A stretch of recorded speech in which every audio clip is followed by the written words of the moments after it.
going on, Degen Nation? Kenny Kim here, bringing you another Fantasy Golf Degenerates podcast. This week for the Genesis Invitational. As usual, I am here with the GBP Grandmaster, everybody's favorite Canadian, Tyler Tamboline. Tyler, what is up, my friend? What is up, my friend? Great week last week. I loved it. Made up for me big time from the week before. I had an awesome time watching this event. Talk about that in a minute. We'll talk about Tiger, of course, here in a minute. We got Tiger Week upon us, $7,300 Tiger, so we'll be talking about that. But before we get into it, want to remind everyone very quickly, this show is brought to you and presented by PrizePicks.com. Head on over to PrizePicks.com if you haven't already. Use promo code MMN. Get yourself a 100% deposit bonus up to your first $100. Lots more going to be going on there now. I've solidified it, Kenny. It sounds like starting next week, we'll have all the stuff updated because football is over, my friend. The Super Bowl ended last night. I know it didn't end how everybody wanted it to after how good of a game it was, but man, it was such a good game in the end either way. It could have been anybody's game. Definitely a good one. Scotty Scheffler getting back to golf. We'll talk about it, Kenny. Like, this is the funny part about Scotty Scheffler getting the job done. The talk all week, you and I mentioned it a little bit. I heard it elsewhere. I brought it up Wednesday show last week at Rum Pure, but just about how, remember that Scotty didn't even have the wins yet till the Waste Management Phoenix Open. That sort of set the runoff, and then the Masters and the match play and all the others, versus this time around. And then this time, him and Rahm, Nick Taylor, final group, Scotty just goes out and just crushes it, man, gets the job done. And there was a lot of trends. Justin Ray was busy on Saturday night getting out the trends of basically why it looks like Scotty's going down. And he wasn't saying it himself. He's giving you the facts like he always does, the best stats on Twitter. And Scotty defied the odds of all that stuff that happened in the past and got the job done, Kenny. So what'd you think of the event?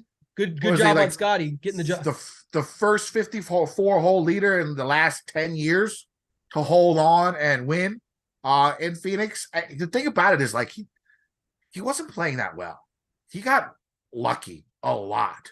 Like, his driving was not good. Like, he hit his first fairway like on the back nine or some shit like that. It took a while for him to hit a fairway. He was pull hooking everything.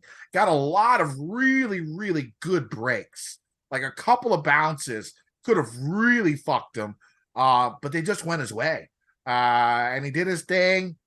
He looked good. Nick Taylor, I was really impressed with Nick Taylor. Like, staying toe-to-toe, with Scotty Scheffler until, I think Scotty hit that eagle on like 15 or something. That basically put it away. But, prior to that, Nick Taylor was right there. It was really nice to see him. I mean, he's a giant killer, right? Didn't he beat like Phil and like Berger or some shit at the Pebble a couple of years ago in a playoff? I don't remember if it was Berger. It was Phil when Phil was a thing. Yeah, for sure. Okay, right? yeah. All the people get mad because Phil's out from the past. Everybody loves Phil. I get him saying, but when Phil was actually really playing strongly, he still took him down and got the job done there. To your point, because I got to shut up my Canadian boy here for a second, Nick Taylor, $2.2 million, still a lot of money that he could have wasted away. He stayed toe-to-toe with Scheffler. I mean, he scored the same as Scheffler on Sunday. And Scheffler got some putts to drop, like that one on 16, the eagle you talked about on 15, all that stuff. Taylor made some mistakes down the stretch, the chip out, everything, the layup didn't work. But to hold off Rahm in the same group, beat him by 3 strokes, matched the score of Scotty, just Scotty didn't break. And Scotty still got stuff to get breaks to go his way and did his job too. So great event for Nick Taylor. And he collects almost $1 million more than what it used to be for first to win a tournament. This year, obviously, some of the pools adjusted elsewhere as well, but in general, a really good score for him, $2.2 million. Yeah, I mean, I thought Spieth played well. Spieth was ended up being one of my favorite plays by the end of the week. I mean, he was projected to be on 4 to 5%. I was like, what the fuck? One of those things where it didn't really talk about him too much in the pod because it wasn't really on my mind. But when you see a guy of his ilk at 4%, I mean, shit, you sort of have to play him. So I went ahead and got like 18, 20% of them. Really helped me out in GPPs. I had one GPP in like the top 50 going into Sunday. It fell off like normal because that's how my GPPs go. I think it finished like 150th. But yeah, overall in GPPs, I only lost like $20. It's not bad. When you got like 50 lineups out there.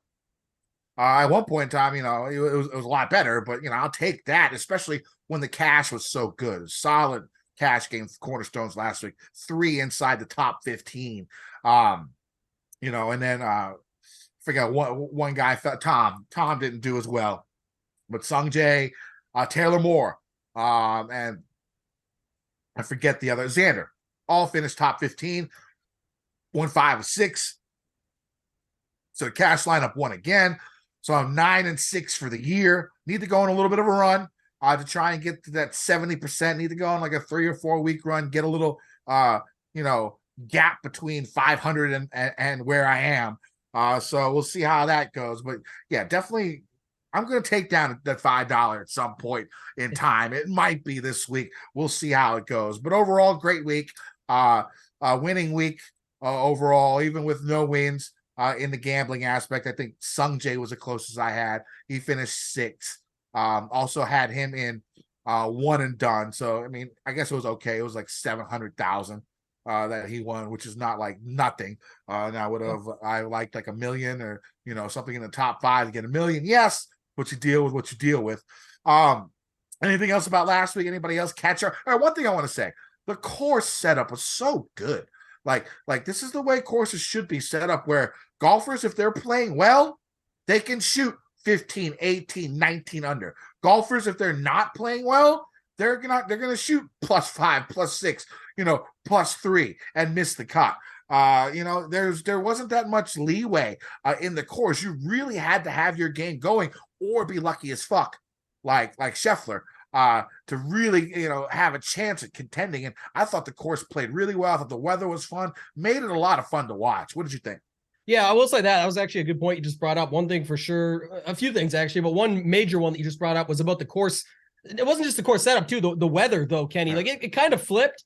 I know that there was thoughts of wind and some people saw that and they were angling for like a little bit of a PM/AM thing, but it didn't really look like that. And all the wind sites and stuff did not have what we ended up seeing on the course. And I can tell you that like my main core over at Run Pure was Rahm, Scheffler, and then I used Mark Hubbard to make it work. And it's not a cop-out. I took the L on I'm saying, but like in general, I'm not playing Mark Hubbard if I think the course is playing like it did. This typically, there's more birdies out there to be found in those first couple of days to grind it out, make a cut. So I felt bad about that one. Definitely hurt me. Had a lot of really good 5 of 6s with guys like him in it. But if you saw the final leaderboard, to me, it wasn't just a picture of what the designated field will bring where the cream rises to the top, much like we'll see again this week and talk about here shortly. But a lot of grinders, man. Like you look up at the top of the board, Day still playing good golf. Sung Jae, bet him. Burns, bet him. He gets up there. Hatton, no one was really on Hatton for the most part in the 8K range. He did his job, got his way up there. All the ones you expect with like Xander, Finau, they're all in that top 20. Keegan, those guys. But it was a good board across, and it just ended up being sort of a grinder's paradise. They had to find their way through. It baked out like it always does. I don't know. I love the event every year anyway.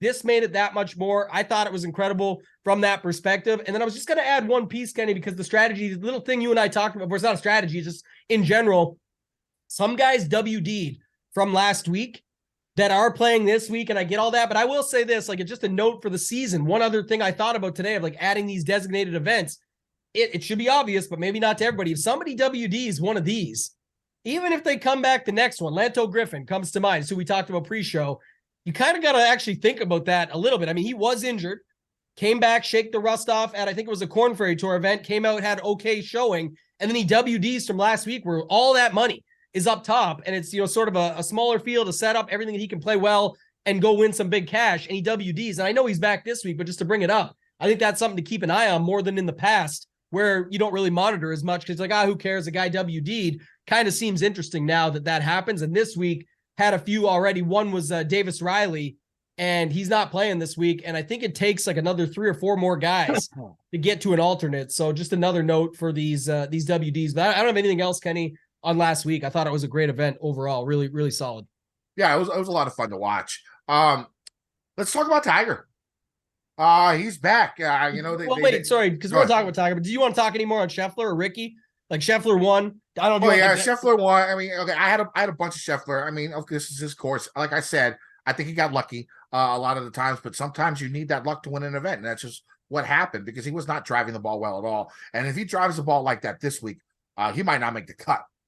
You know what I'm saying? I mean, like I'm not even joking. Like he that Sunday he was horrible, but he just kept scoring. He got lucky breaks, lucky lies, and was able to do his thing. I mean, luck is part of the game, and he used it to perfection. So I yeah. mean, he definitely still played well, but yeah, you're right. What about Ricky though? Let me get your Ricky take. Ricky and Day, I think, are back. Okay. I think they're both back. I think they're both viable for DFS. I don't like Day's number at 35-1 this week. I wouldn't touch that. Ricky, I think, is at 60. Maybe. I think a win might come for both of those guys this year because they're both playing very, very well. And it looks like Day is healthy. It looks like Ricky's like having a little bit more fun on the course. Of course, getting a hole in one is going to make it more fun. When he got that hole in one, he was in that one lineup I had that was up in the top 50. You know, by then it was like 250. Got me all the way back up to like top 60, and I was getting hype. And then Spieth was just, you know, hitting everything within 10 to 15 feet. Gained like 9 strokes with his approaches. Couldn't make a putt to save his life. I needed about 3 more birdies, which he should have had. The way his iron play was going on Sunday, like every single time you saw Spieth in the coverage, it's like, oh, another birdie putt for 15 to 20 feet. Like every single time you saw him, he just couldn't make one. So that's sort of why that lineup fell apart. But when it comes to Day and Ricky, I think they're back. I think they're viable. I think they're worth playing. I think it's probably a good idea to jump on them now at these lower prices, because at some point in time, they're going to pop for a couple weeks and they're going to get up to the high 8Ks, low 9Ks, especially if you get them in a non-designated event. They're going to be up there in price. And I think deservedly so, because both of them are playing excellent golf at this moment in time. This week, Kenny, you can play Ricky, Day, Rose, who just won. He's back too, right? And Adam Scott, his course, man. He owns this place. So there you go. There's your 4-man core to get things popping this week of all the a little bit older guys that are either back or we got course history we'll talk about. But go ahead with Tiger. Obviously a big topic of this week. Kind of surprise news came out. I didn't expect him to be back for this one. I'm glad he's back, but it's not what I expected. And we'll talk DFS later with him, but just what are your thoughts on Tiger being back? Well, I didn't think he'd come back to an event where he's like never won. He's never really been the best at this course. But maybe he feels better because the course is, I wouldn't say it's hilly, but the course has a lot of undulations, you know, like smaller undulations in the fairway. It's not like a up and down Augusta type, hilly type things, but, you know, it's not a flat terrain that he's going to be walking on, which probably, you know, last week was flat. This one, you're going to get a lot of bumps and mounds in the fairways. But, you know, I think overall the walk isn't too bad for this course. And, you know, if he's out there, if he's coming to play and he's healthy, I don't know if I could roster him, and I don't think I could bet him. I'm just going to watch and hope. And if something happens and he's in contention, I will just be ecstatic, even with no money on him at all, which I'm not going to be putting any money on Tiger this week in DFS or gambling.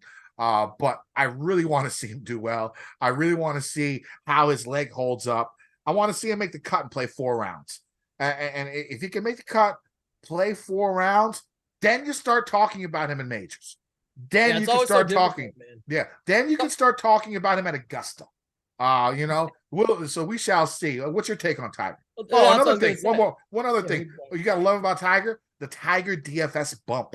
Basically, all the contests are double in size compared to what we've seen last week, which is great because now the Drive the Green is for 50K instead of 25K. And I'm going to fucking take that shit down here one day, and I want it to be this week. So we shall see.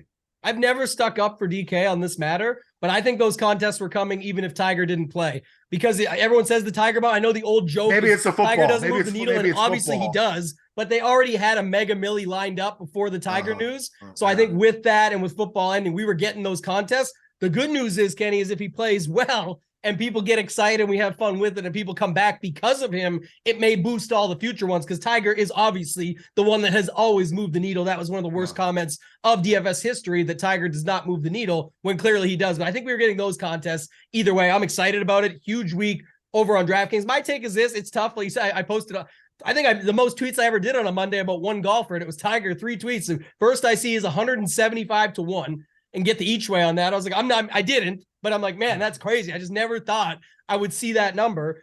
Then I seen the boost. They give me plus 200 for him to make the cut. And I'm thinking, man, that's a good little hedge if you want to just say I'm not going to play him because I'm not going to play him. We'll get to that later. We'll talk in 2 seconds on 7,300. But I said, okay, I'm not going to play. Maybe I'll look at that.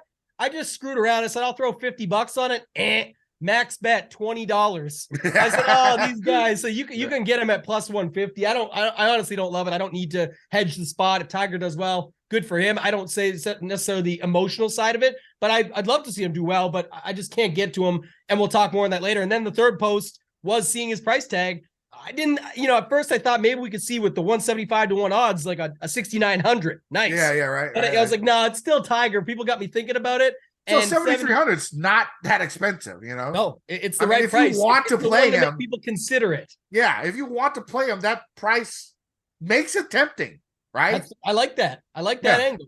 And I could get screwed because of it, because people can easily fit him in. He can be your last golfer in your lineup at 7,300. So making Tiger Woods your last golfer in your lineup. You ever think of that? Jesus Christ. Where he says he wants to get, like, if he's coming back, it's kind of he's got to be healthy, right? He wouldn't come back if he wasn't.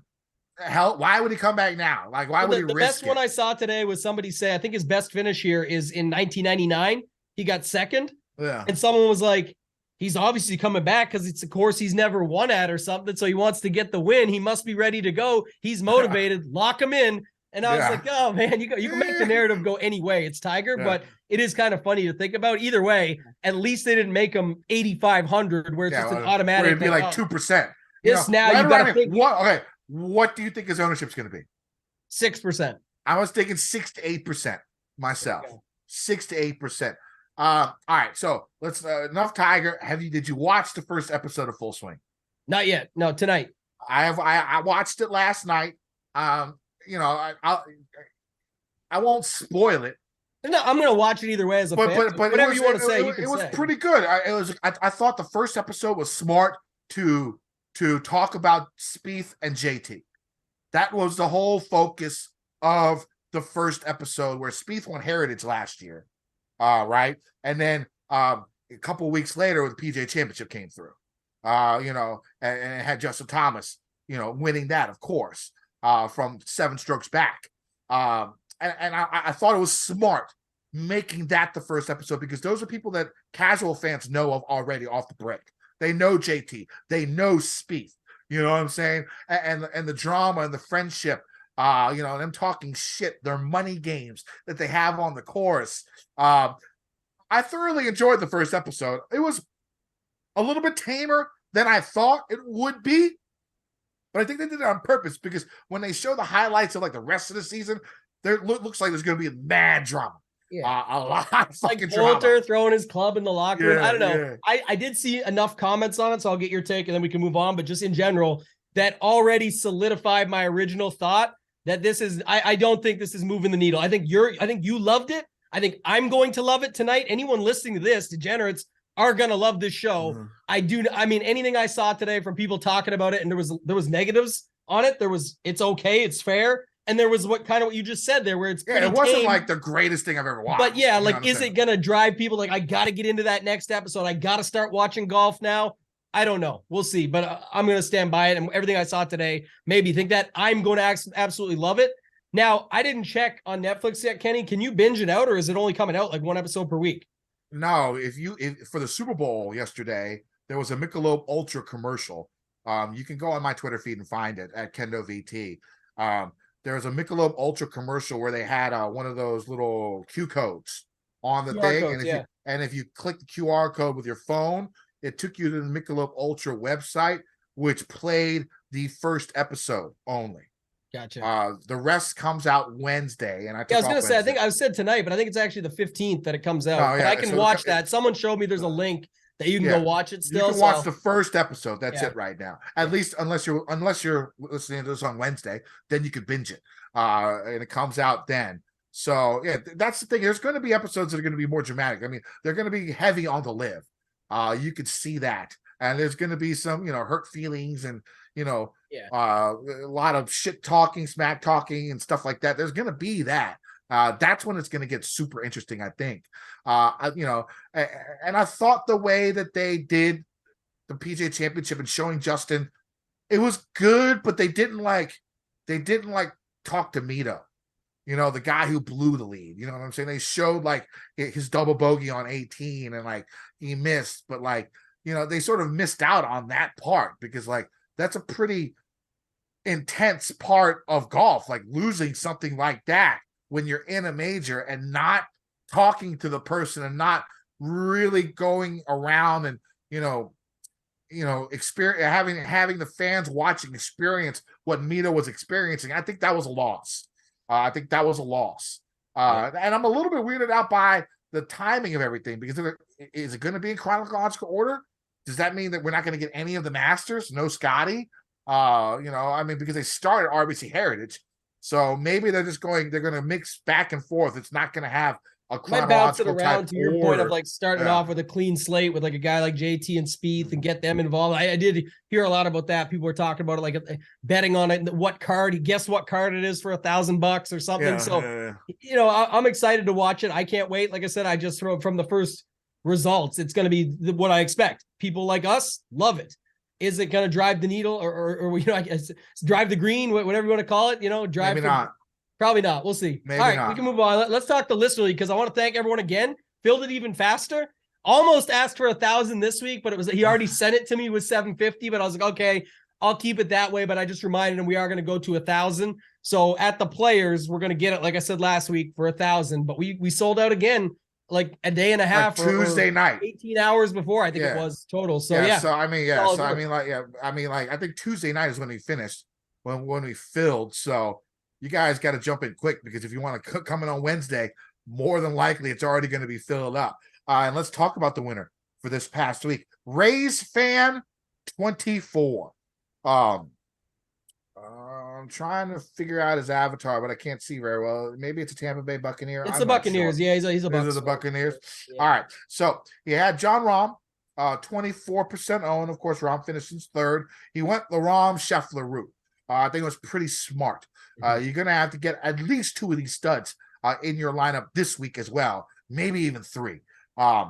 So really strong lineup. Scotty Scheffler, 19% owned. Of course, he's the winner. Taylor Moore, one of my cash game cornerstones, 6% owned, finished 14th. That guy is playing really good golf. He is, I will let you know right now, he's a cash game cornerstone once again this week. We'll talk about him here in a little bit. Adam Hadwin, Canadians, Desert Golf, Canadians, what's the deal? What's the deal with that, Tambo? Hadwin like desert golf and Canadians just seem to go well. Like, is that a narrative that we're going to have to really pay attention to a year in and year out? It's all the same thing. Hadwin's always been good with it. He was in the mix too. Where was his? Hadwin has one win. Where was it at? Can't remember now. But I think it was in the desert. So yeah, I think I was. I think. And then another time he was close and lost to I think it was when Adam Long won, and it was Phil and Hadwin were right in the mix. I can't remember exactly now, but just going back to it, of course. And then Nick Taylor, just like I said, I think sometimes it's just he's got the moxie. He's not in this lineup, but the fact that he was up there, he obviously won at Pebble. You talked about holding off Phil at that event, and then just in general, he can play pretty good golf. He did not back down on Sunday. It just didn't work out because Scheffler didn't back down either. Well, Hadwin was 12% owned. That's pretty solid. Of course, he finished top 10. And then Joel Dahman. He at least made the cut, finished 50th, 2% owned. And then Wyndham Clark, who, as the week went on, I really liked him a lot. I played him in our 3-man lineup, and I played him in all the listener league lineups. And I like him again a lot this week. I actually bet him 80-1 this week. He finished in 10th place, 4% owned. What you think of the lineup? Yeah, I love the lineup. I'm going to go to it in just 2 seconds. I was trying to get a reminder there. It wasn't in the desert. No, Hadwin won at Valspar, but there was another time I forget where it was at in the desert. And obviously, he played great here. He had actually a pretty good setup for last week. So I was excited to see the listener league got to 12% on him. He was someone I came around to quite a bit on Wednesday. I was honest. The reason I love this lineup so much, I think it's actually one of the sharpest lineups we've had all season win because the 9K range was loaded last week. People loved that 9K range. There was plenty of guys in it. The other thing about it was that so you had to get that FOMO gone and go play Rahm and Scheffler and get the big dogs there. But to my point, and I brought this up earlier with the Hubbard point, if I went Rahm and Scheffler, I was trying to jam someone down low to let me fit everything else. The reason I said it's probably one of the sharpest lineups we've seen all season is because they stayed within the 7K range. So they didn't drop down. They just skipped the 6, 8, 9 range. Then they've got the two guys up top. And on top of that, Kenny, if you remember last week, all the chalk in the 7K range was in 73, to 7,700. Starting at the top, it was like Keegan and Connors were right there. Then it went down to like your Harmon, Keith Mitchells. Even at 7,200, you had Steele. There was all those guys were getting love, and he's got Clark, Hadwin, Joel Damon, and Taylor Moore, all 7K guys that are outside of the chalkier range there. Again, you can play 15% owned guys like Harmon and Mitchell. There's nothing wrong with that. It's how you play them, like I always say. But in this case, it made a lot of sense while going up top to use 2 studs to not touch the 6Ks at all, where a lot of people were going like myself, and being able just to jam in 7K guys below the range where most of the ownership was landing on. So really good job to Rays fan. Solid ownership across the board. Everything was good. Joel Damon is the guy at 2% that really didn't come through, but a made cut is all it requires there. Got 63 points, ended up winning by just over 20. So shout out to Rays fan 24. I hit him up in the DM state, asked about what the Tournament of Champions is. For those that don't know, when you pull a Rays fan 24 and win this league, it's very hard to do. Someone asked me last week in our Discord, what's the best you've ever finished? I do only play one lineup of the 3 max, and it used to be single entry, but honestly, it's the hardest. My best ever is 7th, one time. It is so hard to win this tournament. So Rays I won fan, it once. Yeah, you've got it. I've won it one time. It's and hard, man. I've done the Listener League probably twice as much as you because I did it with Brad before you came on. But I was playing it before I ever came on too. Like it's a tough tournament to do well in. So either way, Rays fan wanted to know. So everybody knows it'll be bigger and better. It always is. Every year has got better. And the Tournament of Champions is that. It's all the winners of the Listener League go into a group.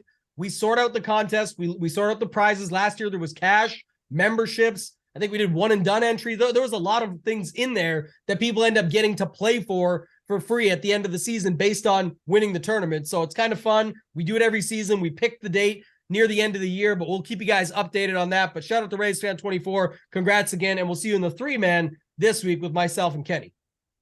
All right, so let's talk. I was about to skip everything and go straight to the tiers because I want to talk about the guy who I think is going to win right now. But let's go ahead and talk about the course.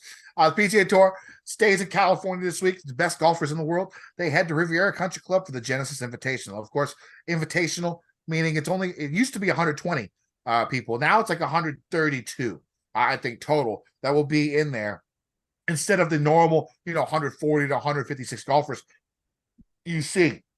Now, the cut is still top 65 in ties.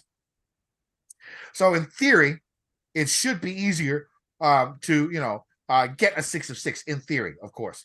Now, because of this, I think you could be like a little bit more aggressive in cash games. I like the way I'm doing it with the 3 studs, 1 punt. That's the way I'm going to go about this again this week for my cash game cornerstones. I like that play. I want 3 guys up top that I think can definitely win and contend and fill out the rest of my lineup with upside type guys because you're going to have less than, I guess, around 60 golfers miss the cut, 60, 65, something instead of the usual, like 90, 80 or 90. So you got a little bit of a reprieve there.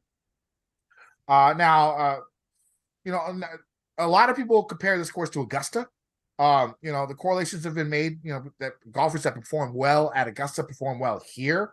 Other than James Hahn 7 years ago, Homa 2 years ago, and Neiman last year, every golfer that has won this tournament in the last 30 years has a top 22 at Augusta at some point in their careers. So 27 of the last 30 winners have had a really good finish at Augusta at some point. 18 of the last 32 winners have had a win or a runner-up at Augusta at some point in their career. So that correlation is there. Also, Riviera is another correlated course you could think of just because of the Kikuyu grass. Those are the only 2 courses on tour, Riviera and Farmers, Torrey, that use Kikuyu. They're both difficult courses, similar, so you could use that as a course correlation as well. Weather-wise, we're looking at it's rained a lot here. Now, the thing about this course overall is you don't really get like a shit ton of rollout. And it cuts the course length down a little bit. If it's raining today, it's going to rain Tuesday as well. It could be pretty lush. It might be a little bit softer. You'll still get some rollout, I'm sure, because that's just the way this course is built, but maybe not as much as usual, which of course will probably favor longer hitters. Now let's actually get to the meat of the course. Riviera, 7,350 yard par 71, 4 par 3s, 3 par 5s. The 3 par 5s are the easiest holes on the course. Also a drivable par 4. Riviera, known as one of the best and most challenging courses on tour.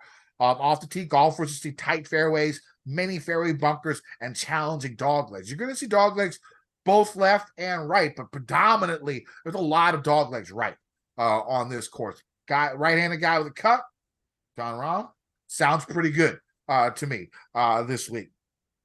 Now, these fairways, very tough to hit. I mean, like winners of this event, Adam Scott won this event like 3 years ago and hit like 40% of his fairways. Last year, I think the average for the field was like 49%, like less than 50% of the fairways hit last year. So basically everybody's going to miss these fairways, even if they're the most accurate golfers out there off the tee. Usually in this type of situation, what you want when everyone is going to miss these fairways, like a US Open, like what Bryson did, pound it out there as far as you can, get yourself a short iron, even if you're in the rough, because the Kikuyu rough, though, you can get really good lies on the Kikuyu rough, and it's not like overly tall. Now, sometimes it'll swallow your ball up and you're going to have a crazy lie and you will have a really tough time judging the distance. But the majority of the time, that ball's going to sit up for you in that Kikuyu unless you're bad luck. So you can hit it into the rough. Now, the problem is, of course, the trees. But the thing about the trees on the tree line is they're about 10 to 15 yards away from the end of the fairway. So you've got some room to miss. Now, the problem is if you're short and you don't get it past the dog leg and you hit it on the wrong side of the fairway, trees can be in your way, even if you're on the fairway at this course. Now, there's going to be, let's keep going. I'm trying to figure out the place where, there you go. So again, the Kikuyu grass are very, very rare in the United States. Of course, like I said, Farmers and here is basically the only place you've seen it. Now, it's very popular in courses in South Africa and Australia and some Asian countries. You've seen a lot of Aussie golfers come here and say this reminds them of their Sunbelt, whatever, Australian type golf courses. And you've seen a lot of Aussies play well at this event. Leishman's played well. Cam's played well here. Adam Scott's played well here. So, it's something to think about when you're making your DraftKings lineups this week. Like I said, like Kikuyu, you can get good lies, you can get bad lies. It's basically a luck on that one. Now, golfers need to have to deal now, even if they hit the fairway, they're going to have to deal with a lot of fade draw lies because there's a lot of undulations in that fairway. That's going to, ball's not going to sit flat like it did last week, as we saw at the Waste Management. Approach play, definitely important. Nearly 70% of golfers that have finished top 3 here the last 7 years have been inside the top 60 in strokes gained approach for the year they finished top 3. Another thing that's going to be important here, you don't hit that many green. The green regulation percentage, very, very low. Your short game is going to have to be strong. Like the perfect golf for this week would be a guy who hits it long, who is good with his wedges, maybe like 150 to 175, okay? Short game good, and can putt on Paul. Yeah, that's asking a lot. But I mean, if you can find those 4 categories in a golfer, those are the ones you're going to want to pick. Now, these greens a little bit more above average in size, and they are POA with bank grass in these. They're a little bit above average in size, but the landing areas for birdie attempts are going to be small due to the hopefully fast, firm, undulating, and multi-tiered aspects of these greens. Hopefully that staff out there can get these greens, dried up before the tournament starts, so we get that nice little first hop, that strong rollout in the fairways, because that's an important part of this course and what makes this course so difficult. Now, the greens are usually one of the 10 toughest to hit on tour each year. So like I said, short game, going to be very, very important along with length off the tee. The greens will be quick with a Stimpmeter rating of around 12 to 12.5. They're going to be surrounded by bunkers and false fronts. Very, very hard bunkers here. Super deep bunkers at this course. The 6th hole actually has like a bunker right in the middle of the green. So that's always fun. I've seen Phil hit it there a few times. Always a blast. One key number that I saw was that nearly 80% of golfers that finished top 3 here the last 15 years were inside the top 55 in strokes gained tee to green for the year they finished top 3. This is definitely a big dog course. Tambo, what are you looking for? Yeah, I mean, don't have to go into it much further because you kind of nailed everything there for what we usually look at. Same like last week I talked about. Well, I'm going to bring up a strategy point instead. I hinted at it earlier, and I'll get to it now. In these fields, this is what happened last week. I had this happen so much in our Discord. People talking about it, lots on Twitter, all that stuff. Like worrying again about, oh, this guy's going to be 14%. Can I play him? Oh, it might be 16%. Remember, in these strong fields like this, with the softer pricing, again, Rahm is at 11-1. It's not off the charts. He's not 12-5. There's lots of ways to get to Rahm Scheffler lineups. Again, if you want to do a Rahm Rory or Scheffler Rory, whatever you want to do, keep in mind that it's way more important in this case, Kenny, like picking the guys you want to play. And I could say pick the right guys. That's obvious. If we all pick the right guys, we win all the money. But what I'm saying is people are worrying way too much about this guy versus that guy over 2 to 3% ownership. If you remember when Skyler at Skyhoke DFS on Twitter, as everyone probably follows already, but when he posts out the ownership last week, there was people that were pretty shocked that it was so balanced. And that's kind of what we had talked about and what we'd expected, where everyone's just playing their dudes and everyone's got a story for every guy in every range. And it ends up being very spread out. You can get a lot of leverage on the guys you want to play if you pick your pool right and just sort of get it down to the guys you want to play. I expect that again. The only thing I will say, Kenny, is this is how it goes. It's always, what have you done for me lately? And this will be a segue into the tiers.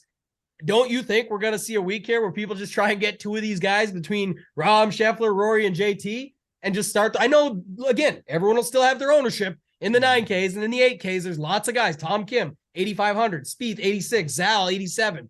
But it still feels to me like people just saw it work last week and just hop right back on it because it's easily affordable. So how do you see this playing out? Talk roster construction first, then we can go into that upper tier. Yeah, I mean, like, the top 4 guys, it's hard to like fade any of them. You know what I'm saying? Personally, I think the one I'll avoid is Scheffler, just because of how poorly he drove the ball last week. He could fix it easily because the guy's a beast. But man, some of those drives that he hit were just, if he hits those pull hooks here, he's fucked. Well, even on Saturday, you mentioned earlier about the luck and stuff, but even on Saturday on 17, he pumped it. It rolled up to the side and almost went into the water, but it held up on the little edge there. And now he's got to try for eagle instead of, those are the little things you need in these tournaments. So it happens all the time. But to your point, yeah, he's a little bit off with it throughout the week last week and then still did enough and managed to get the job done. Yeah, I mean, personally, like, up from like 90s, 500 up. I mean, I love all those golfers. It'll be tough for me to go and spread them out. And I think I want to play a lot of those guys. And then sort of once you get lower, like the Sung Jays, the Morikawas, probably not going to play those guys this week and go a little bit higher. And get these guys, 20 to 30% up top like I was, and then have like my highest owned guy in the 8K or 7K range. It could be Jason Day. We'll see, because the guy's been playing well, or Spieth. But let's go to these tiers. I'm going to go ahead and start in this 10K range. The guy I think that will win this event, and he's my first cash game cornerstone, is going to be Justin Thomas. Justin was my fade of the week last week, and it's because he just hadn't been playing well. He hadn't had a top 10 since, in like his last 10 events that were regular events with more than 30 people in the field. And so, he found something last week, especially on Sunday. He came in, irons were dialed in, he was putting very well, and he's coming to a course where he's had a little bit of a success. And the thing is, if you look at Justin's finishes, you'll see like a lot of his high finishes are clumped together. Like when he's hot, he can stay hot for a long time. He can go on a run, and he hasn't had a win since the PGA Championship last year. I think another win is coming for him. I think it's going to happen this week. I got him at 14-1, first cash game cornerstone, Justin Thomas. I really do like John Rahm up top. Like I said, you play that cut off the tee, and that's what Rahm does. He hits that beautiful cut that's just monstrous. It just flies out there. That should help him because there are a lot of left to right dog legs. There's a good amount of right to left, but there's more left to right. And a lot of those happen on like longer, more difficult holes, the left to right dog legs. So with the way he drives the ball, that shape, I think he could do really well. Once again, not shocking. I like Rahm. Who do you like in the 10K range? I think it's the 3 at the top. I guess that's kind of where I'm struggling. I bet JT. I love JT. I'm going to be playing him, but the 3 above him still are appetizing. I guess the one thing, like you said about Scotty, could be the case, but man, it's tough when you saw he got away with all of it because he's still so good all around. He still beat that type of field. It is hard to go back to back like this though, and win last week and then win again this week. So Rahm, Rory, JT, and then I do still like Scotty, but that'd be the order for me up top. Rahm is just going to continue to play. I'm like, I don't think, it's going to be a surprise to anyone. I think other people are still going to be on him a bunch for good reason. My question to you is, like, last week, we kind of pegged when you looked at it that it was like Rahm, Rory have been playing so good. They're the hottest golfers in the world. Scotty would be a little bit under-owned. I think he ended up getting to like 15%. It wasn't like he was low-owned, but he wasn't Rahm at 25% or whatever. So what do you think that's Rory this week now because Scotty won last week, or do you think people just stick with Rory even though it looked like he was off it last week? And he doesn't really pop if you do like a recent form model on like Fantasy National, even though we know what he's been doing overseas and other places too. I'm just saying others may not see it. So what do you think ends up happening with Rory this week at 10-5? I mean,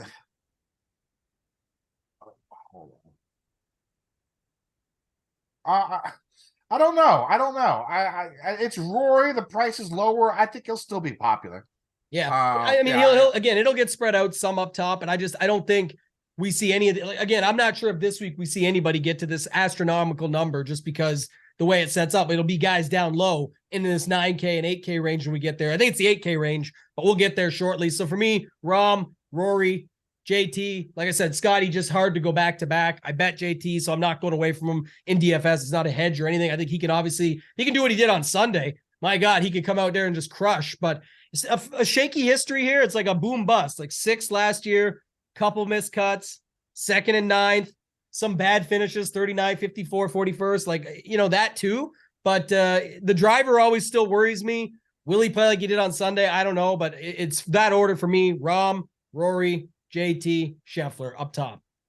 All right, let's get to this 9K range. My second cash game cornerstone is going to be Tony Finau. Not shocking. Wait, let me double check and make sure that is my second cash game cornerstone. It is. It is Finau this week. I mean, the guy is just finishing, cruising out there, just making top 15s like it's his job. Like it doesn't even look like he's playing well. And he's out there. The one thing about Tony, also JT, both of their best putting surfaces are POA. And also, JT around the green has been one of the best out there. His short game has been really, really good. And if you look at Finau's game, especially, in the last like 6 months to a year, his short game has improved tremendously. I know on Sunday, I saw him make a lot of tough chips, get up and down for par to still finish where he finished. You got to have that short game. You got to have that length. Both those guys have it. Both of them have had success here. I know Tony's had 2 runner-ups at this event. So, he's going to be my second cash game cornerstone. And I like the other 2 guys up top, Xander and Homa. Again, when it comes to course history, both of them really, really solid. Xander, of course, has all the numbers you want. Homa, excellent around the greens, playing good golf.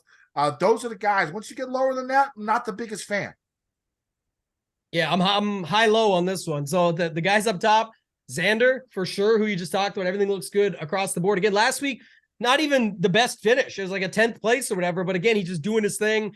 It felt like he left so much meat on the bone and he finished 10th. It's almost like how when before the Rahm resurgence and the run that he's been on now. But remember, like last year, even when we were complaining about Rahm, it was for 10th place finishes and stuff. That's kind of like how I feel about Xander. I feel like another win is coming for him soon. So I like him right at 9,900. You can start your lineup with him if you want to get different from the original message I brought up of being able to play 2 guys up top.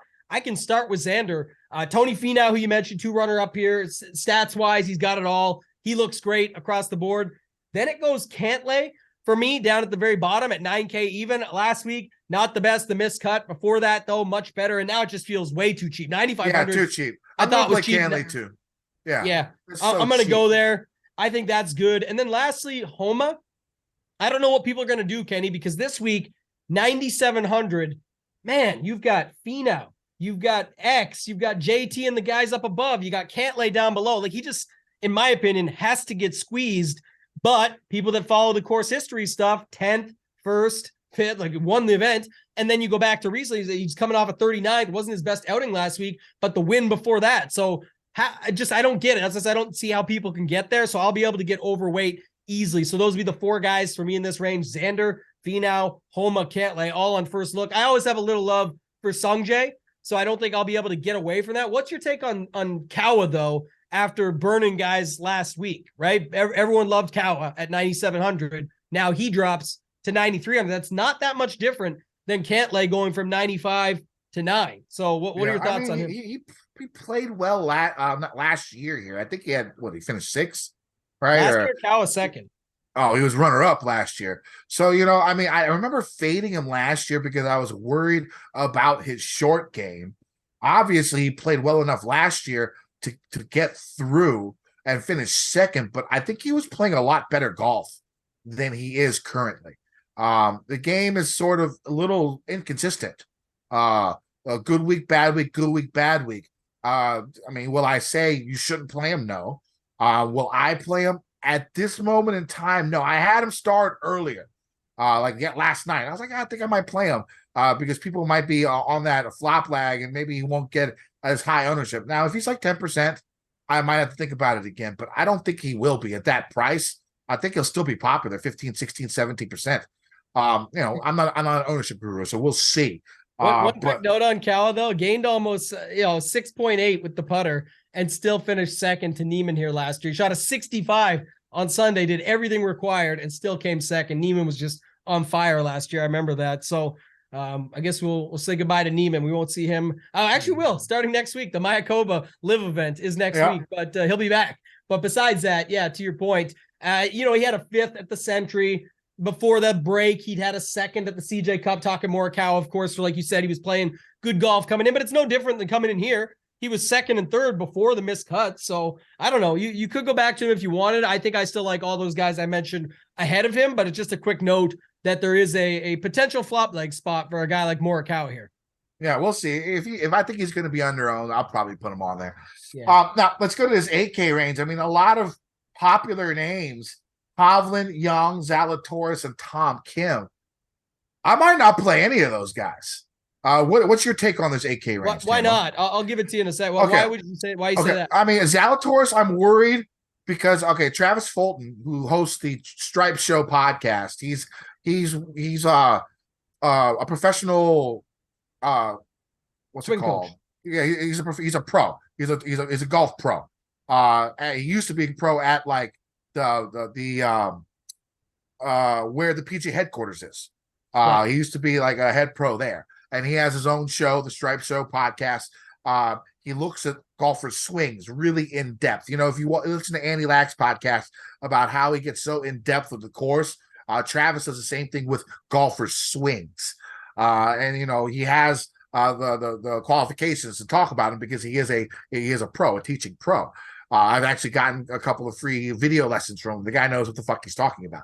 And so he was saying that when last time out he saw Zalatoris, it looked like his swing was a little different, like he was trying to compensate for his back injury. And that was just 2-3 weeks ago, the last time he played. If Travis is thinking that, and he's thinking that he's compensating for his injury and he's not 100%, it gives me qualms about trying to roster him, because of course he hasn't necessarily been playing that great in a few times that we've seen him this year. Cam Young, he's a maybe for me. I wouldn't say 100% fade, but the problem with him is, again, the inconsistencies that we've seen through him, during this year. What did he finish, like 5 over? I think he might have made the cut and then finished almost dead fucking last. I'm not sure. I just sort of stopped paying attention to him after the weekend. So a little worried about the inconsistencies that he's having. Maybe he was at his peak earlier and this is maybe where he's leveling out. I don't know. We'll see. But I'd rather play like a Cantlay instead of him in the 9K range. Tom Kim, again, I don't think that these are the type of courses that he's going to excel at, like these really hard, difficult type courses. Like I see him like at the Wyndham, at the Sony, those like middle of the road type courses, where it's not like super easy, but it's not as difficult as these. I think those are more of his cup of tea after watching him play here for the last 6 months or so. So those guys, I worry about. The guy I'm playing in this range is my third cash game cornerstone. It's going to be Jordan Spieth. Again, Spieth, like JT, very, very streaky. You look through his finishes, you'll see a lot of high finishes jumbled up together in like a 3, 4, 6 event span. So when he sort of finds something, and like I said earlier in the show, if you watched him Sunday, dude gained almost 9 strokes with his approaches last week. He just could not make a putt to save his life. Now, again, we're going to a place where he has had success. He putts well on POA. So I think the upside is definitely there for a golfer at $8,600. I think he can win. I got him at 35-1.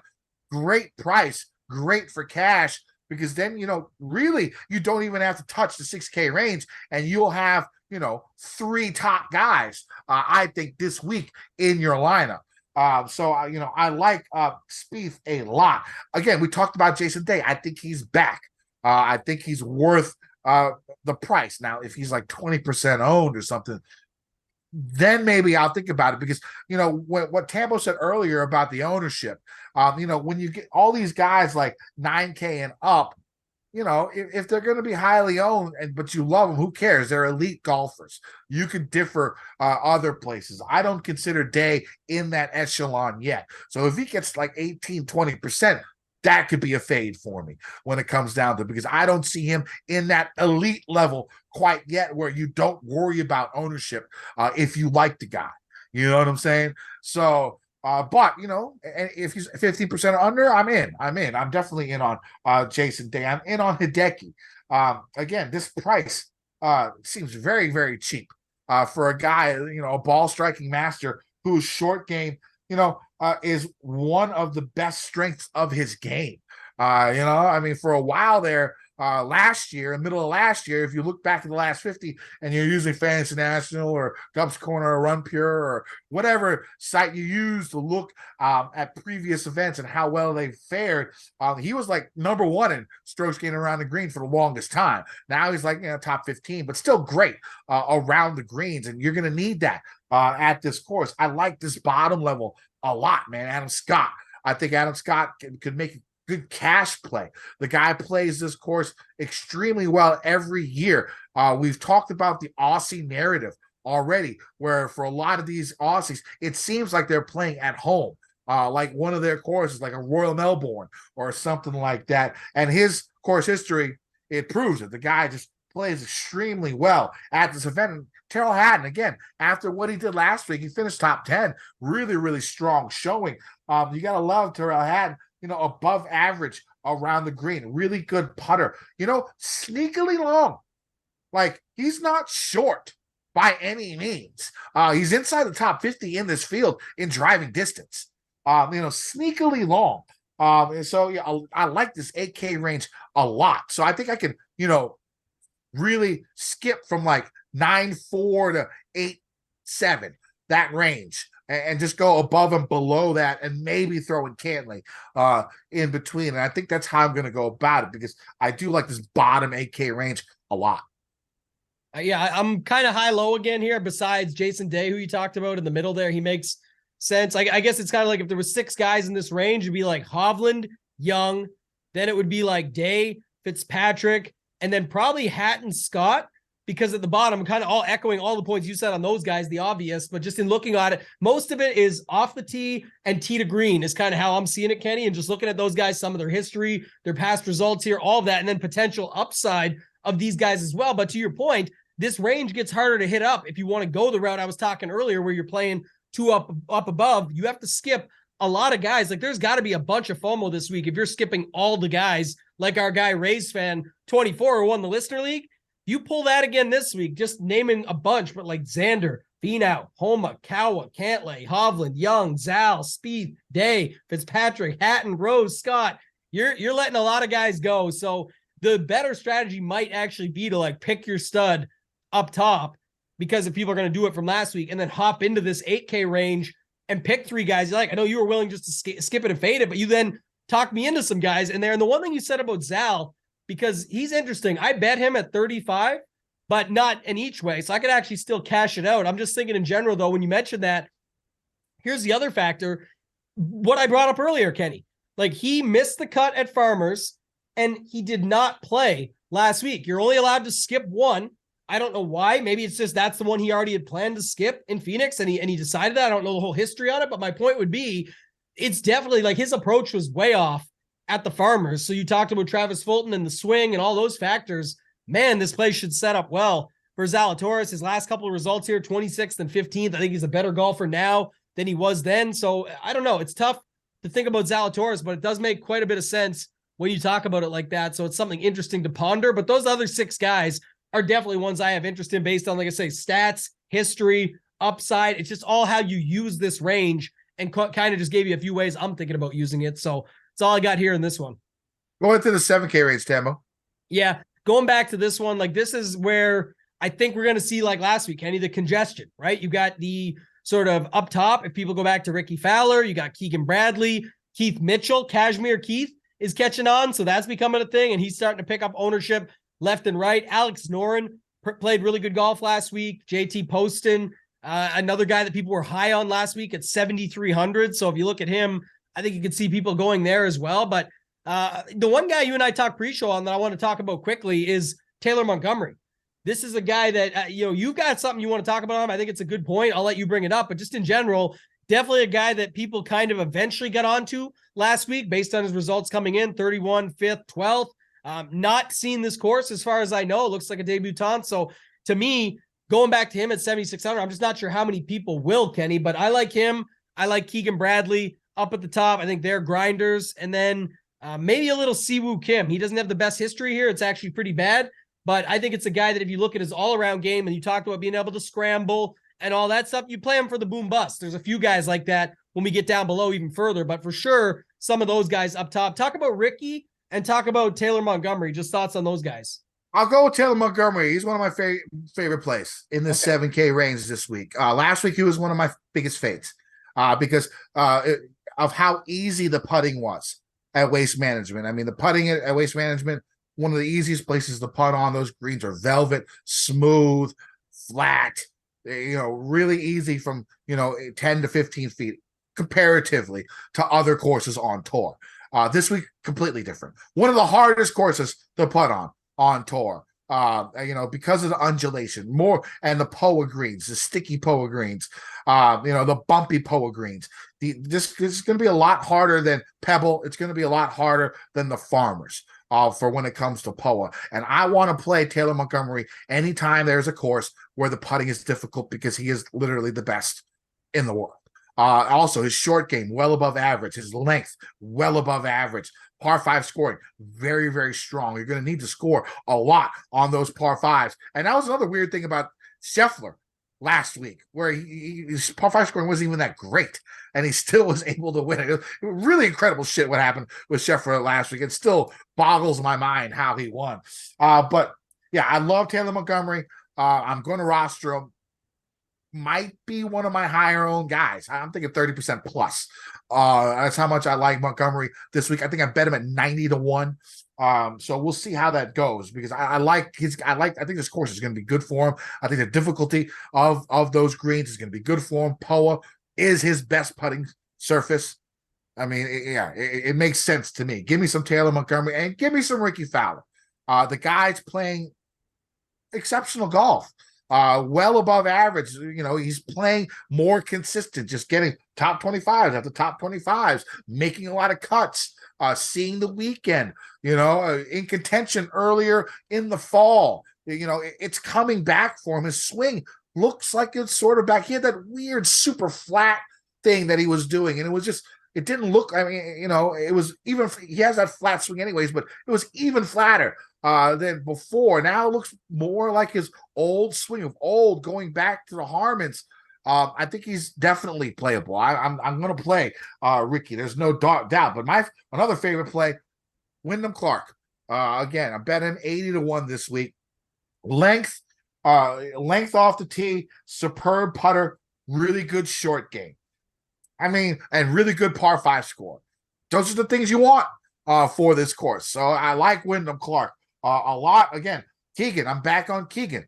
Again, finished top 20, came through, just played okay. It wasn't like he even played well. Still knocked out a top 20 last week in that field. So the guy's been playing good golf and his price didn't move at all. Give me some more. Give me some more Keegan down here. Now, if we go down a little bit lower, KH Lee, he sticks out. There's winning upside with Lee. The guy can win an event with 2 wins in the last 2 years. I'm not the biggest fan of this range, but my final cash game cornerstone is going to be Taylor Moore. Once again, $7,200. This guy has 3 top 15s. He's only lost strokes in some type of he only lost strokes not putting in one around the green once, last week. That was it. The guy's been ball striking tee to green. He's been incredible. And his putting has just been okay. And his putting is the strength of his game. And guess what? POA, his best putting surface. Give me Taylor Moore until the price moves up or until he starts fucking up. And 3 top 15s in a row. And these aren't shit fields. He finished top 15 last week. Same field. The guy's playing excellent golf. And I like him a lot.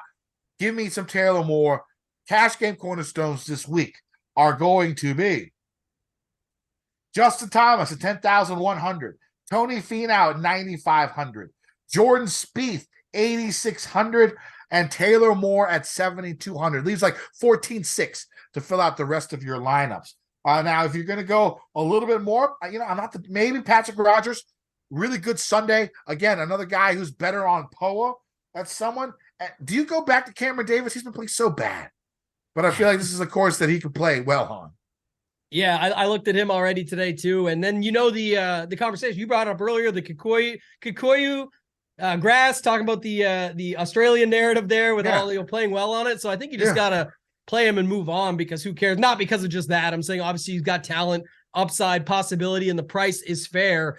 The one guy I wanted to bring up though that he didn't really mention, I'm wondering what people are gonna do, because again, when you go look at the models and things like that out there, you'll see Corey Connors really pops, but I don't know if you know this here. He's 3 missed cuts, always off of a made cut at the Waste Management Phoenix Open. Off the tee and approach is always incredible. He's horrible on these greens. He's losing 3 strokes 2 times, 3.5, or one other time, 2.5 the other time. He just has not been able to putt here, but he's a fair price at 7,600. We talked about Montgomery there for so long, and I like your Keegan call. I like going back to Ricky, like you mentioned, kind of is back. Keith Mitchell, all those guys that we mentioned, it is kind of interesting. And then Lowry was brought up a bunch today as well. I already saw everyone, I've got 4 messages from people saying, isn't Lowry too cheap? Lowry's the lock of the week in the Discord. People are betting him and bringing him up.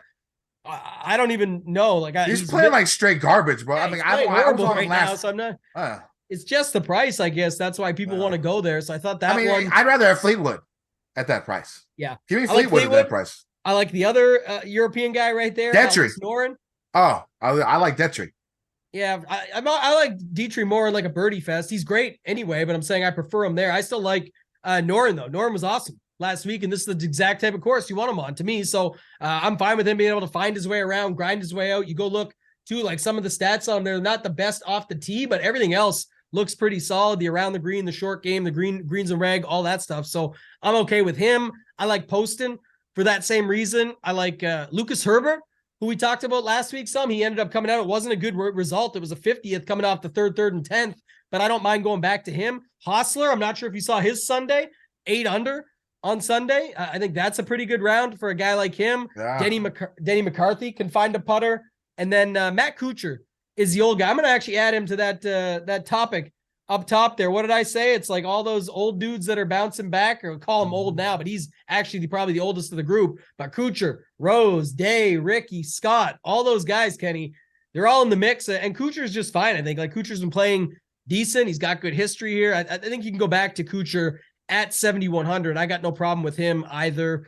Other than that, man, Patrick Rogers, did you Baroff in the DMs right away this morning, talking to me again. Our guy, Ryan Baroff, 200-1. He says, you got to get on this guy. You go back and look, 5 of his last 6 made cuts here, all top 30 or better. This guy's cash game cornerstone material, Kenny. Patrick Rogers. Yeah, I mean, maybe I'll add him to the cash. We'll see how it goes. Because I still got those 2 spots left. That would leave me, 7-6 to finish the rest of my lineup. And I could throw Montgomery in there too. Yeah, we'll see. We'll see how it goes. But let's get to the 6K range. Couple of guys that I do like in here. Where are we at? Nick Hardy. Obama can hit it long off the tee. Really good on par 5s. Putnam around the green. Really good putter. It's at 6,900. I could get on board with Putnam because it was around his short game, down here. Going down a little bit farther, S.H. Kim is another guy who's putting in short game is usually his strength. So I can get behind him. Sam Ryder's just playing good golf. He came back the week after, he got up to 800 at one point in time on Sunday before he went down to I think 6, finished top 30. For $6,700, you could do a lot freaking worse. The guy's been playing really, really good golf. Other guys down here, I mean, maybe Ches Reavie just because of course history. And if you're going to go a little bit lower, Lee Hodges, another guy I like. Again, above average off the tee, iron game strong, really good from 150 to 175. I can get behind Lee Hodges down here. Yeah, like the Hodges call. I'm going back to Callum Tarrant. Again, we watched him. Usually, he's hit or miss for me on different styles of courses, but does enough that I can be comfortable playing him in my pool. Matthew Neesmith, a guy I'm always in on. I'll go back to him. Steven Jaeger, my boy Jaeger bombs. I can go back to him. Mackenzie Hughes could grind something out here. I like your S.H. Kim call. You've talked about it pretty much all since last season, Kenny, when we watched him play, just about the short game and the ability to find his way around. I don't hate that because he makes sense and his recent form isn't bad either. So I'm okay going to him. I don't love Ryder as much, but I could see why you'd go there. And then one other guy that I took note on was Luke List. Really just interesting history. 3 missed cuts, 4 made cuts in his last 7 times here. When he did make, we want this though, Kenny, in tournaments, it's boom bust. When he makes the cut, his finishes, the 4 out of 7, 30th, 26th, 20th, and 15th. Basically all top 25s or better, give or take a stroke. The other times missed cuts, but at 6,800, you'll take that. And then I think Smalley is the other guy I looked at 6,900 and Vegas at 6,900. Those 2 guys stood out as well. Anybody else for you in the 6K range? It's probably going to be it. I know Sundog Monkey like Kevin Tway. I think it's, if you want to go on a Tail Sundog, Tail Martin, that was one of his higher odds plays that he liked. So okay. Other than that, probably not. I don't mind it. I mean, 6,200, if you need to fit somebody, got to hope that he gets through because it's all about the first 2 days with him, but it's not bad, actually. Mediocre, I should say, but at 6,200, you could do worse by the looks of it down there. And then the 32nd, man, bad off the tee, but Farmer's 18th, 32nd at the waist measure. He just finds his way through. And when he gets through, he can get you like that top 40. And at that price, that might be enough if it lets you get all the studs that are in the top 5, including the winner or something. So I don't hate it for sure. All right. So let's, anything else? Let's get to the betting cards. Bets. All right. So I got Justin Thomas, 14-1. Spieth, 35-1. Adam Scott, 50-1. Keegan Bradley, 70-1. Wyndham Clark, 80-1. Taylor Montgomery, 90-1. Yeah, I don't have that many this week. I'm now seriously considering the Zal one too, just because the funny thing is too, after I bet it, I thought the number would just drop like a rock and it basically stayed where it was at all day. I don't know, but it makes me think a little bit about he didn't withdraw, but just not being in last week's event after a miscut, not having his irons together, the Travis Fulton comment you brought up, and the fact that I never really loved Zal at these numbers anyway, 26th and 15th. I think he's better than that now, and it's Zal. I think it could happen any given week. Better in strong fields for sure. So that's the main thing that sits in the back of my mind. But I had Zal at 35, Cantlay at 30, JT at 16, so just slightly better than your number. But that's really all I liked this morning, and I definitely think a big boy is winning this tournament. Like even last week, Nick Taylor, we talked already about him. Great ride. Awesome to see him up there. Collects a huge paycheck for him and the points and everything that goes with it, which is awesome. But it's not a winning bet. So that's what it comes down to when we're talking bets. And I got to go with the guys that, that I like the best up here that I think will win. So I like these numbers on these guys. I'll see what I do with that Zalatoris bet. It's still sitting there. I just looked at it. All right, so one and done. I had Sung Jae last week. You won me like 700K, which is just okay, I guess. I'm still in like the top 500 or something like that. I guess a lot of people had Scheffler. So I think this week I'm just going JT. I think he's going to win. I haven't had a feeling like this of a golfer in an event in a while. I think the last time was Tony last year, and they finished second. I forget what event it was, but I had this feeling about Tony, and he almost won it. I think it was some event where he finished runner-up or third last year. I just had this feeling about JT. I think he's going to win, so I'm going to bet him at 14-1. I'm going to use him up in my one and done. Yeah, I'm going to go with, I've got Rahm in one, so I think I'm going to just do it here and just use, like, again, another, this is the thing. So last week I switched, I had Harman and Morikawa, and at the last minute I switched them to JT and Rahm, and the Rahm one did good because he came in third or whatever, so it was money, it moved me up. But JT finished fourth, I think. Yeah, JT did good too, but it was, the Rahm one was the most money. I'm just saying it was in it was in the one and done that moved me up the most. It was like, wow, I was already in better shape in that one. Now this week I looked, so I don't have JT in that one. So I'm like, I got to use my best guy there. And I'm thinking it's just going to be Rahm in the other one to try and catch it up to last week's, and then maybe Cantlay in the other one. And then Mayo and I do it one every Wednesday. And we had Denny for the big week the week before last, who had a good week. And then we had Scheffler last week. Nice. We debated Cantlay and Scheffler, I think, on the show, and ended up going with Scheffler. So that's up to like 110th place. That's nice. A good one. So yeah, I mean, we'll see what we do here on the Wednesday show, but definitely having some fun with the one and done. I think a lot of people are loving this format the more we continue on with it year over year. So excited about one and done more than normal, Kenny. All right, well, that's going to be it. You can find me on Twitter at KendoVT. You can find my article on gupscorner.com. I will be on the E9 podcast on Wednesday night for members only on gupscorner.com, going over the final thoughts. These are the first thoughts. We'll get the final thoughts over there. I'll also be on I'll be on another podcast today. It's going to be, hold on, I forgot the name of the podcast. Sorry, guys. There we go.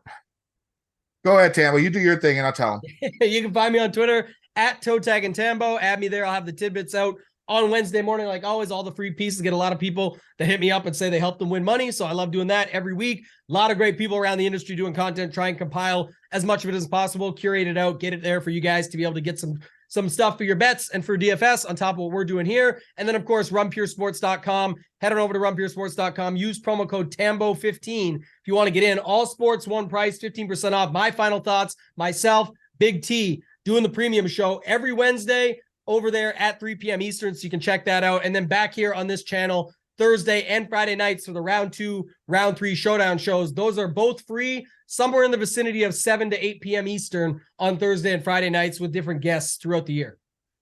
All right, I found it. I'll be on the golf gambling pod with at Boston Capper and Twitterless Steve. That'll be out Monday evening as well, or Tuesday morning. And for Gups Corner, make sure you use promo code Kenny. Save yourself 30%. All right. Should be a good event. We got fucking Tiger Woods in the field, y'all. Let's win some motherfucking money. Degen Nation. I've been getting dirty money, Jordan.